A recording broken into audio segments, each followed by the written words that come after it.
সুপ্রভাত বন্ধুরা, কেমন আছো তোমরা সবাই? আশা করি তোমরা সবাই অনেক ভালো আছো আর আমরাও বেশ ভালো আছি। আমি বিউ আর আমার সাধারণ ঘরকন্যা চ্যানেলের আবারও একটা নতুন ব্লগে তোমাদের সকলকে জানাই মিষ্টি ওয়েলকাম। চলো তোমাদের সাথে নিয়ে শুরু করে দিই আজকের নতুন ব্লগ। আজকের বারটা হচ্ছে বৃহস্পতিবার আর এখন সময় হচ্ছে ঠিক ভোর 4:30। তো এখন থেকেই তোমাদের সাথে নিয়ে শুরু করে দিলাম আজকের ব্লগ। রাতের তন্দ্রাচ্ছন্ন ভোর এখনো সূর্য কিরণে আলোকিত হয়নি। তো দেখো বাইরের পরিবেশটা কত সুন্দর, স্নিগ্ধ আর শান্ত। এই পরিবেশে কিন্তু একটু যোগা বলো, একটু ব্রিদিং এক্সারসাইজ, একটু হাঁটা চলা, এই সমস্ত কিন্তু বেশ করে নিলে শরীর স্বাস্থ্যের পক্ষে খুবই ভালো। যদিও আমার এই মুহূর্তে হয়ে উঠছে না, তবুও এই জিনিসগুলো করে নেওয়া কিন্তু ভালো। তবুও ঘুম থেকে উঠে কিন্তু আমি এক রাউন্ড ছাদে হেঁটে এসেছি, জানো তো। আর ছাদে ভিডিও করতে পারিনি কারণ সেভাবে আলো নেই, সেই কারণেই তোমাদের সাথে সেটা শেয়ার করতে পারলাম না, কারণ বাইরেটাও অন্ধকার আর সেভাবে ওই জন্য ভিডিও করা হয়নি। তো যাই হোক, ছাদ থেকে হাঁটাচলা করে নিচে চলে এসেছিলাম আর এখন দেখো গুছিয়ে নিচ্ছি বিছানাটা। গুছিয়ে নিয়ে তারপর মোটামুটি ঘরের বাসি কাজগুলো কমপ্লিট করে বেরিয়ে পড়তে হবে, কারণ আমাকে মেয়েকে নিয়ে পড়াতে নিয়ে যেতে হবে বেশ অনেকটা দূরে, আর 6:40-এর ট্রেন আছে। তো সেই ট্রেনটা ধরলে কিন্তু আমি যথাসময়ে সেই আমার গন্তব্যে পৌঁছাতে পারবো। আর বাড়ির থেকে বেরোতে হবে ওই 6:20 নাগাদ। সেই কারণে একদম চটজলদি কিন্তু আর কি কাজগুলো করে নেওয়ার চেষ্টা করছি। আর কি বলতো, বাড়ি ফিরতে ফিরতে যেহেতু অনেকটা বেলা হয়ে যায়, সেই কারণে ওই ভোর ভোর উঠে আর কি ঘরের বাইরের সমস্ত বাসি কাজটা কমপ্লিট করে নিয়ে যদি যাই তাহলে কিন্তু আমার অনেকটাই সুবিধা হবে। কারণ আজকের বারটা হচ্ছে বৃহস্পতিবার। তো বৃহস্পতিবারে তো জানোই প্রত্যেক বাড়িতে কিন্তু কাজ একটু বেশি থাকে, কারণ পুজো থাকে। বৃহস্পতিবারের পুজোটা করতেই একটু আর কি সময় লাগে, অন্য দিনের থেকে একটু বেশি সময় লাগে আর কি। ঠাকুর পরিষ্কার, ঠাকুরের বেদি পরিষ্কার, এই সমস্ত তো করতেই হয়। তাছাড়া পুজোটাও কিন্তু একটু সময় সাপেক্ষ। আর এদিকে দেখো যতটুকু আর কি সম্ভব হচ্ছে আর কি ঝাড়াঝুড়ি করে নেওয়ার। তো বৃহস্পতিবারে তো সেরকম একটা ঝাড়াঝুড়ি করতে নেইও, মানে যতটা প্রয়োজন। এই যে সোফাটার ওপরে লুচিরানি ওঠেন আর উঠে সোফাটা ঘেটে দেন, তো এটাকে তো একটু ঝেড়ে পরিষ্কার করতেই হবে, তো সেই কারণে করে দিলাম। আর আজকে দেখছো তো, আজকে কোনো কিছুই কিন্তু মোছামুছি করার নেই, কারণ বৃহস্পতিবারে আমি তেমন একটা মোছামুছি করি না, সমস্তটা বুধবার সেরে রেখে দিই। বৃহস্পতিবারে ঘরের ধুলো ঝুল এসব কিন্তু বেশি না ঝাড়াঝুড়ি করাটাই ভালো। এবার প্রয়োজন অনুসারে তোমাকে তো করতেই হবে, প্রয়োজন যদি পড়ে তখন কিন্তু তোমাকে পরিষ্কার পরিচ্ছন্ন রাখার জন্য সেটা তো তোমায় করতেই হবে, করে নিতেই হবে। এদিকে দেখো বাইরের ফ্রন্টের দিকটা সমস্তটা ঝাড়াঝুড়ি করা হয়ে গেছে। উপরেও চলে গিয়েছিলাম, উপরে চলে গিয়ে কিন্তু উপরে ঘরটা, সিঁড়িটা ভালোভাবে ঝাড় দিয়ে নিয়েছি, তারপর কিন্তু একবার মুছেও নিতে হবে। আর এদিকে দেখো ঘরটা ভালো করে ঝাড় দিয়ে নিচ্ছি, তারপর কিন্তু মোছামুছি করে নেবো। আর একবার করে কাজ করছি আর বাইরের দিকে একবার করে দেখছি বৃষ্টি নামলো না তো, বৃষ্টি নামলো না তো। আসলে কি বলতো, কদিন ধরে একটানা এমনভাবে বৃষ্টি হচ্ছে, আর মেয়েটাকে নিয়ে পড়াতে নিয়ে যাব তখন কিন্তু একটা সমস্যা হয়ে যাবে, যেহেতু অনেকটা দূর। আর স্টেশন চত্বরগুলো দেখবে এত অপরিষ্কার আর এত জল জমা, তারপরে তোমার ওই মানে কাদা, জল কাদা থাকে না, ভীষণ অস্বস্তি হয় জানো তো। তো সেই কারণে না ওই একবার করে দেখছি বৃষ্টি পড়ছে কিনা। আর এদিকে দেখো সামনের ফ্রন্টটায় আর কি জল দেওয়া ছিল না, তো সেই কারণে গেট খুলে কিন্তু আগে জল দিয়ে নিলাম। আর বাইরের কিন্তু কাজ এখনো কিন্তু কিছুই কমপ্লিট হয়নি। আগে ঘরের কাজটা করে নিয়ে একদম বাইরে গিয়ে বাইরেটা ভালোভাবে ঝাটপাট দিয়ে ধুয়ে ধায়ে তারপর কিন্তু একদম চেঞ্জ করে রেডি হয়ে মেয়েটাকে নিয়ে বেরিয়ে পড়তে হবে। যথারীতি মেয়েটাকে কিন্তু এই মুহূর্তে ডেকেও দিয়েছিলাম, ওকে বলেছিলাম তুই আস্তে আস্তে উঠে রেডি হতে থাক, কারণ আমার এদিকে ঘরদোরগুলো মোছামুছি আর কি করছি আমি। তারপর বাইরে গিয়ে ওই যেটুকু কাজ আছে বাইরের বাসি কাজ সেটা কমপ্লিট করে নিয়ে একদম ফ্রেশ হয়ে বেরিয়ে পড়বো। আর যথা সময় কিন্তু মেয়েটাকে সাথে নিয়ে বেরিয়ে পড়েছি আর চলে এসেছি আমাদের প্ল্যাটফর্মে। আর একটু অপেক্ষা করার পরই কিন্তু আমাদের ট্রেন চলে এসেছিল, ট্রেনে করে চলে গিয়েছিলাম মেয়েটাকে পৌঁছে দিতে। তো মেয়েটাকে পৌঁছে দিয়ে মোটামুটি বাড়ি আসতে আসতে একটু সময় হয়ে যায়, মানে এই ধরো না 1-1.5 ঘন্টা সময় আর কি হয়েই যায়, কারণ মেয়েটাকে পৌঁছে দেবো, তারপর ওখান থেকে দিয়ে আবার আমি নিজে ব্যাক করব, আবার নিজে ট্রেন পাওয়ার ব্যাপার আছে। তো সেইটাই আর কি। বাড়ি ফিরতে ফিরতে মোটামুটি ওই 8:20 নাগাদ হয়ে গিয়েছিল। তারপরে কিন্তু বাড়ি এসে এক মুহূর্ত বসিনি, যেহেতু আমার বাইরে ঘরে সমস্ত বাসি কাজটাই কমপ্লিট করা ছিল, তাই কিন্তু চলে গিয়েছিলাম স্নানে। স্নান টান করে একদম স্কিন কেয়ার করে নিয়েছি, আর করে নিয়ে কিন্তু করে নেবো পুজোটা। এই পুজোটাই হচ্ছে জানো তো বৃহস্পতিবারের আর কি মেন টার্গেট। আমার সবসময় আর কি মাথা পড়ে থাকে, মানে কি চিন্তায় থাকে কখন আমি পুজোটা কমপ্লিট করবো। আসলে কি বলতো, পুজো করে নিলে না, সকাল সকাল পুজো করে নিলে মনে একটা আলাদাই শান্তি থাকে। সেই কারণে একদম স্নান করে চলে গেছি ঠাকুর ঘরে করে নিতে আজকের পুজো। তো দেখো প্রথমেই কিন্তু ভোলে বাবাকে স্নান করিয়ে নিচ্ছি ঘি মধু দিয়ে। আর ঘিটা দেখছি না এখন একটু কেমন একটা বসে বসে মতো গেছে, যেহেতু ওয়েদারটা খুব একটা আর কি ঠিকঠাক নেই, তো সেই কারণে একটু দেখছি ঘিটা না তলায় বসে বসে মতো গিয়েছিল। তো সেটাই আর কি হাত দিয়ে বার করে নিয়ে ঠাকুরকে মাখালাম আর কি, ভোলে বাবাকে মাখিয়ে নিয়ে। আর মধুও দিয়েছি, ঘি মধু দিয়ে ভালোভাবে মাখিয়ে আর একটা জল তৈরি করে নিই। তার মধ্যে থাকে একটু সিদ্ধি, একটু ফুল, একটু চন্দন, ব্যাস এটা দিয়েই একটা জল তৈরি করে নিই। নিয়ে কিন্তু ভোলে বাবাকে একদম ওম নমঃ শিবায় মন্ত্র দিয়ে স্নান করিয়ে নিই ভালো করে। আর দেখো এখন স্নানটাও করিয়ে নিয়েছি আর ঠাকুরকে একটু মুছে নিয়ে রেখে দিলাম তার জায়গায়। কারণ ভোলে বাবাকে ওই জল সমেত যদিও এই পিতলের পাত্রের মধ্যে রাখি না, তাহলে পিতলের পাত্রটা কিন্তু সঙ্গে সঙ্গে কেমন একটা অন্যরকম রং নিয়ে নেয় জানো তো, কেমন একটা ছোপ মতো হয়ে যায়। সেই কারণে আমি এই পাত্রের মধ্যে ভোলে বাবাকে স্নান করাই না। ইচ্ছা আছে একটা বড় দেখে পাথরের একটা পাত্র কিনবো জানো তো, যেখানে ভোলে বাবাকে সুন্দর করে ঘিমধু মাখিয়ে যাতে ভালোভাবে স্নান করাতে পারি। আর যেহেতু আজকে বৃহস্পতিবার আর তার মধ্যে গুরুবারে গুরু পূর্ণিমা, আর আমরা যেহেতু দীক্ষিত তাই আমাদের কাছে কিন্তু আজকের দিনটি একটু বিশেষ দিন। তো আজকের দিনে কিন্তু আমরা গুরুর সাধন ভজন আর হচ্ছে তোমার গুরুর নাম সংকীর্তন, গুরুর সেবা, এই সমস্ত কিছু দিয়ে দিনটাকে অতিবাহিত করি। তো যেহেতু মেয়ের আজকে স্কুল আছে, পড়া আছে, সমস্তটাই আজকে দেখো পড়ে গেছে, তো সেই কারণে কোনো জায়গায় যেতেও পারলাম না। মনের বাপের ডিউটিটাও আজকে আছে, বুধবার দিন কিন্তু ছুটি ছিল, মানে সেই কারণে না আজকে কোথাও যাওয়া হলো না, কোনো কাজই করা হলো না। যাই হোক ঘরের মধ্যে সমস্তটাই ভক্তি ভরে করে নিতে হবে। আর এখন দেখো আমাদের গুরুদেবকে ফুল দিয়ে সাজিয়ে দিলাম, হলুদ রঙের মিষ্টি দান করলাম। আজকে কিন্তু হলুদ রঙের মিষ্টি দিয়ে আমাদের যিনি গুরুদেব তাকে দান করতে হয়। আর হলুদ রঙের মিষ্টি দিয়ে পুজো দিলে ভগবান অত্যন্ত সন্তুষ্ট হন আজকে। আর যেহেতু মনের বাপি সকাল সকাল বেরিয়ে পড়েছে, তাই আনারস আনার ইচ্ছা ছিল, আজকে একটু আনারস দিয়ে পুজো দেওয়ার ইচ্ছা ছিল, কিন্তু সেটা আর সম্পূর্ণ হলো না। যাই হোক অন্য কোনো সময় মনের এই আশাটা পূরণ করে নিতে হবে। এখন কিন্তু আমার যতটুকু সামর্থ্য হয়েছে আমি কিন্তু ততটুকু দিয়ে আমার ঠাকুরকে আমি পুজো করে নিলাম। দেখো এখানে লক্ষ্মীর ঘটও পেতে নিয়েছি। আর আমাদের যেহেতু বছরে একবার করে লক্ষ্মীর ঘট পাতা হয়, সেই তো কিন্তু এই ঘটের জল চেঞ্জ করা হয় না, আবার কিন্তু কোজাগরিতে চেঞ্জ করতে হবে। ইচ্ছা আছে এবারে ঠাকুর মশাইয়ের পরামর্শ নিয়ে প্রতি সপ্তাহে যাতে ঘরটা চেঞ্জ করতে পারি, সেটা যদি করা যায় আর কি, সেটা আমি ঠাকুর মশাইকে বলে দেখব। এখানে রাধা কৃষ্ণ আর হচ্ছে তোমার নারায়ণ তো আছেনই, এনাদেরও কিন্তু ভক্তি ভরে তুলসী চন্দন দিয়ে পুজো করে নিলাম। আর দেখো একটা ছোট্ট না থোকা টগর হয়েছিল, এটাকে কিন্তু মা লক্ষ্মীর হাতে দিয়ে দিয়েছি, বেশ সুন্দর লাগছে দেখতে। যতটা সামর্থ্য আমার সেই দিয়েই কিন্তু আজকের উপাচার করে নিলাম। মনের বাপি যদি বাড়ি থাকতো তাহলে কিন্তু সকালে আরেকটু ভালো হতো, একটু জোগাড় করে রাখতে পারতো। আমার যতটুকু সামর্থ্য সেই দিয়েই কিন্তু আমি মা লক্ষ্মীর পুজো আজকে করে নিলাম। আর পুজোর প্রসাদের থালায় কিন্তু সবসময়ের জন্য ফুল আর তুলসী পাতা অবশ্যই দিতে হয়। লক্ষ্মীনারায়ণ বলো যে তুমি যে দেবতাকেই আর কি ভোগ অর্পণ করো না কেন, একটু তুলসী পাতা সহযোগে কিন্তু ভোগটা অর্পণ করতে হয়।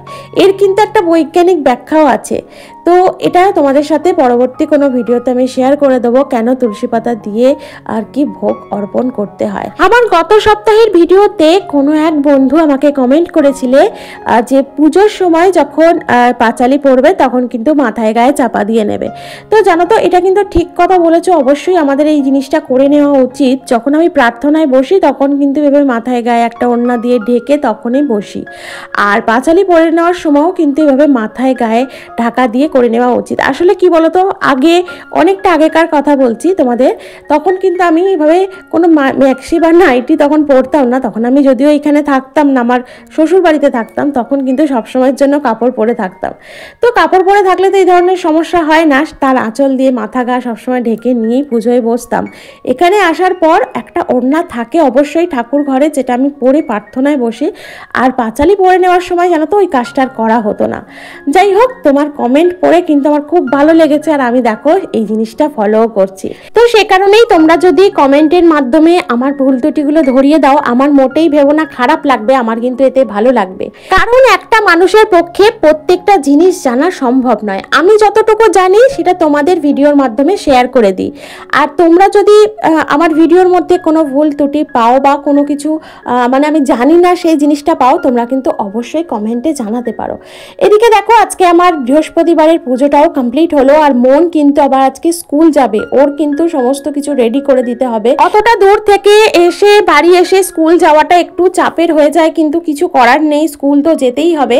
যাই হোক, পুজো টুজো সেরে ঝটপট করে এসে ভিডিও করা হয়নি, ওকে করে দিয়েছিলাম লুচি আর তোমার আলু ভাজা, আর খেয়ে গেল একটু ছাতুর শরবত। কেন বলো তো, ভাত খাওয়ার টাইম নেই, এখন বসে আছে, কারণ একজন আসবে বান্ধবী, তো তার সাথে ও বেরিয়ে পড়বে স্কুলে। এদিকে কিন্তু যথারীতি ঘড়ির কাঁটা বনবন করে ঘুরেই যাচ্ছে, একটু টেনশন করছে কারণ সময়টা এগিয়ে যাচ্ছে বলে।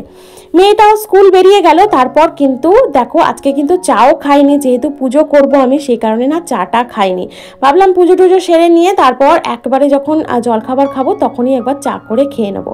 আর দেখেছো কড়াইটা কতটা পরিমাণে পুড়ে গেছে।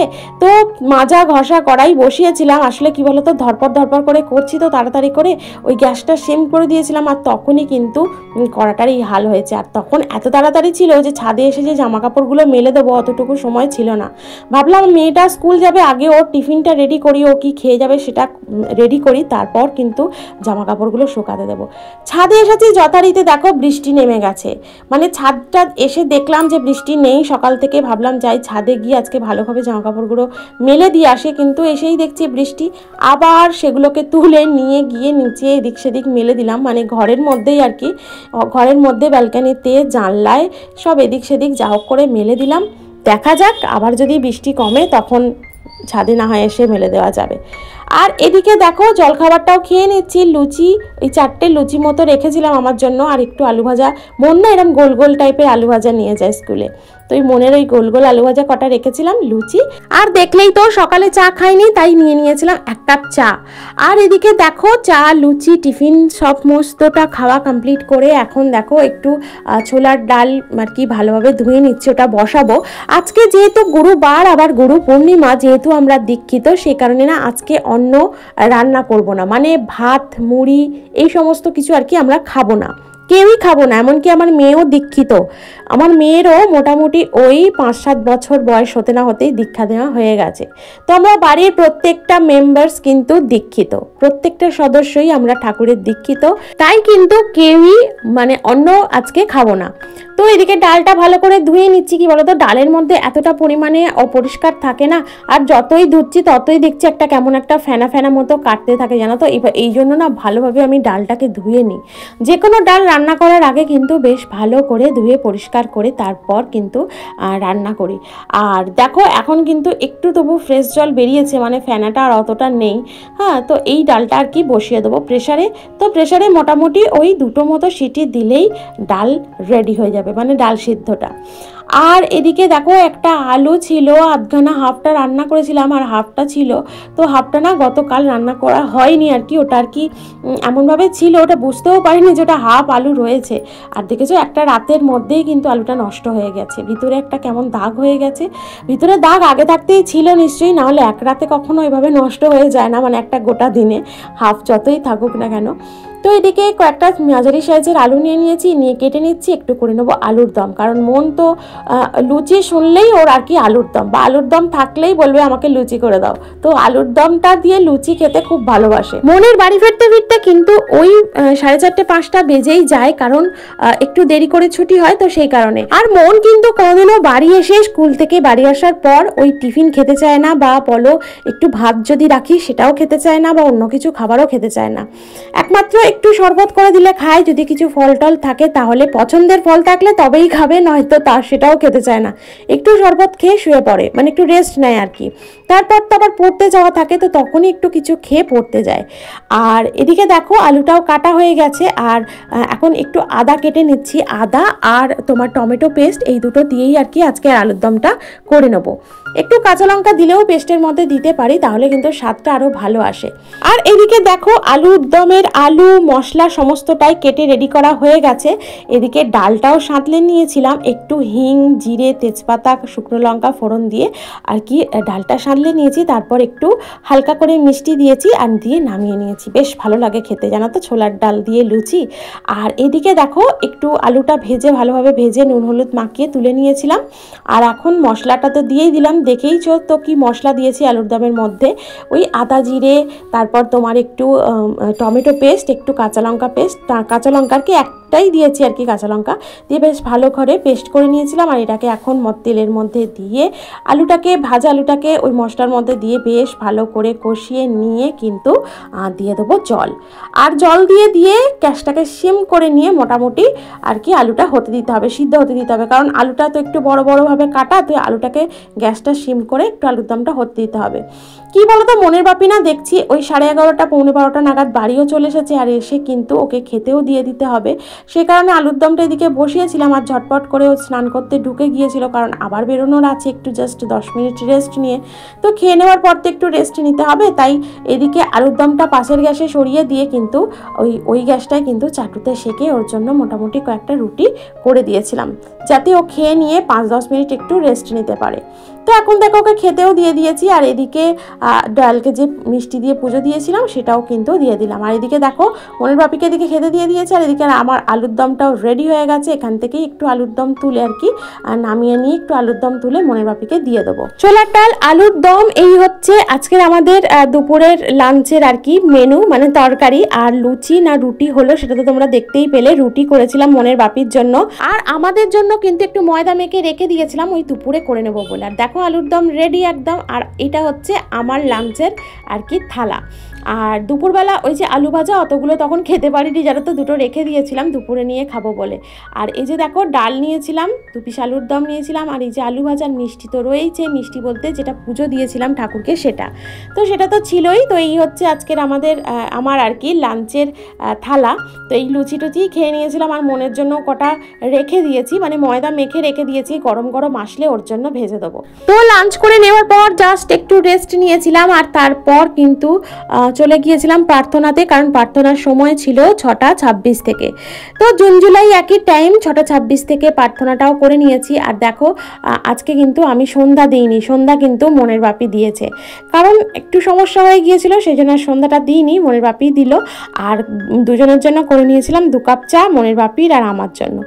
আর দুজনে কিন্তু 2 কাপ চাই খেয়েছি। মনের বাপিকে একটু মুড়ি দিয়েছিলাম ছানা দিয়ে, আর আমি কিন্তু শুধু চাটাই খেয়েছি, কারণ ওই লুচি টুচি খেয়েছি তো সন্ধ্যার দিকে দেখছি পেটটা না তখনও পর্যন্ত ভর্তি ভর্তি আছে।